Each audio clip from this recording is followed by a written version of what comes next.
في الجزائر وتحديدا في ولاية تلمسان الحدودية مع المغرب، أعلن النائب العام في الولاية عن ضبط خلية تجسس اتهم بالتورط بها مواطنون جزائريون ومغاربة.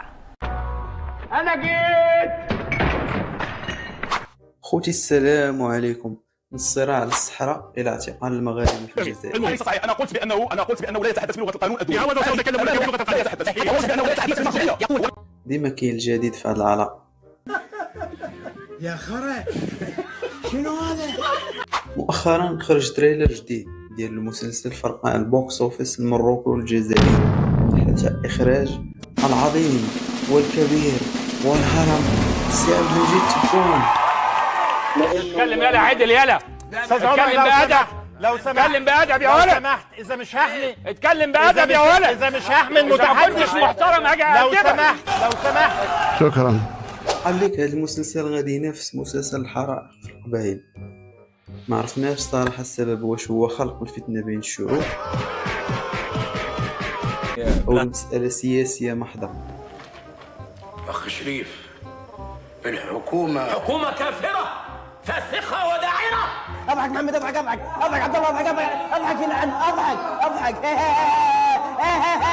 المهم سيدي قال لك تم ضبط مجموعه من الاشخاص منهم مغاربه كان الهدف ديالهم زعزعه الاستقرار الجزائري. هنا خوتي بعد الكثير من البحث غادي نشوفوا حيثيات هذه الازمه اللي ممكن تعقد العلاقه مع المغرب، وشكون بصح عنده مصلحه في هذا الشيء اللي طاري، او ان هذا غير سيناريو باش يتجنبوا المشاكل الحقيقيه ديال المواطن الجزائري. الشعب هذا عنده الكرامه نتاعو وعنده الشخصيه نتاعو. صباح كينوض يلقى الحليب يلقى الخبز يلقى هذه كنت دعموا الشعب هذا برك متوفر. من بعد ما كاش، من بعد تم هذاك اللي يبيع الحليب ب 2500 تم يجيب لك الحليب تاع 5000 يقول لك هاو تاع 5000. كان الانسان اللي ما يقدرش يشري ب 5000 فهمتني. حنا ماذا بينا يكون الحليب متوفر تاع 25 دينار. لماذا؟ كاين الناس اللي ماهيش لاحقه. مشينا كيف ما كتعرفوا تبون معروف على الاستعاره. اما وقسما بالله العلي اللي نحكموا ما نطالب مهما كان. عودة ولا ايه؟ خلاص البرنامج. وهذا الاسلوب ديال توجيه وخلق صراعات خارجيه من اجل توحيد الجبهه الداخليه وتوجيه الغضب الشعبي نحو الخارج، وبالطبع هنا هو المغرب. وهذا الاسلوب بالضبط اللي تستخدم 2021 في فتره الحراك الشعبي. ولكن الشيء اللي غريب هو التناقضات، التبرديع ديال الراي العام. كيفاش المغرب ارسل جواسيس بلا اوراق بلا صفه رسميه وشديتهم هما غير متلبسين بفعل معين وتقديمهم الى العداله بتاريخ 24 أوت 2024 صباحا، وفي إطار محاربة ظاهرة الهجرة غير الشرعية، وبعد ورود معلومات لمصالح الأمن المختصة حول تحركات شخص مشبوه من جنسية مغربية بوسط مدينة تلمسان، تم إخطار نيابة الجمهورية بذلك، وأمرنا بفتح تحقيق ابتدائي وموافتنا بالنتائج. بنفس التاريخ تم توقيف المدعو زاي ميم من جنسية مغربية والبالغ من العمر 32 سنة، وتبين أنه دخل التراب الجزائري بطريقة غير شرعية.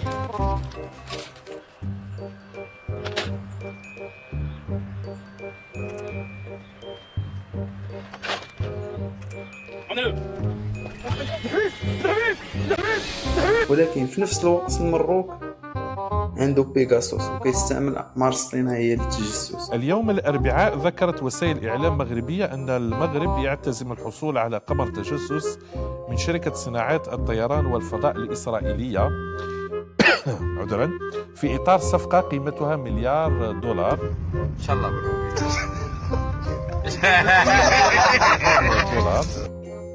الشركة المملوكة للحكومة قالت أمس الثلاثاء إنها أبرمت عقدا بقيمة $1,000,000 لتوريد أحد أنظمتها إلى طرف ثالث لم تحدده. تقارير مثل ما نشاهد المغرب سيحصل على قمر تجسس من إسرائيل في صفقة $1,000,000.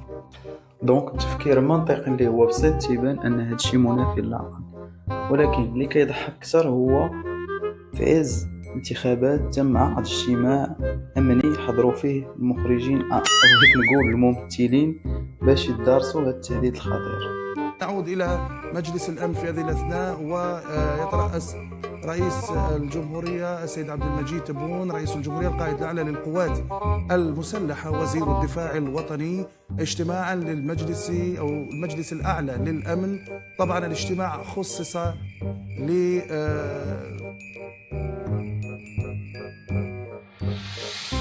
وبطبيعة الحال من بعد هذه الأزمة هذه نعرضوا مضاربات كثيرة سواء من الجانب ديال المغاربة أو الجانب ديال الجزائريين، كاينين اللي فيهم هنا مطبلين سواء من هذا الجانب ولا من جانب آخر.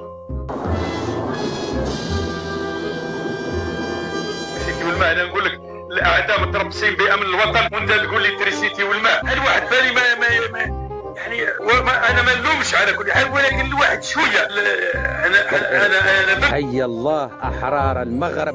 اش كي تقول لهم المغربي يموت واحد، يقول لك المخزن. حنايا مع المغاربه خاوتنا الرجال صح، رجال تاع الصح، رجال اللي يحبوا الخير للناس. عندي 28 سنه في الطليان وانا معاشر المغاربه. نندبه وراك رايح معاه يا دين النبي الحلاوه دي. ولكن للأسف ستبقى هذه الصراعات هذه الهدف منها هو توجيه الرأي العام وطبعا تحوير المشاكل الحقيقية اللي كيعيشوها بالطبع كل الشعبين المغربي والجزائري.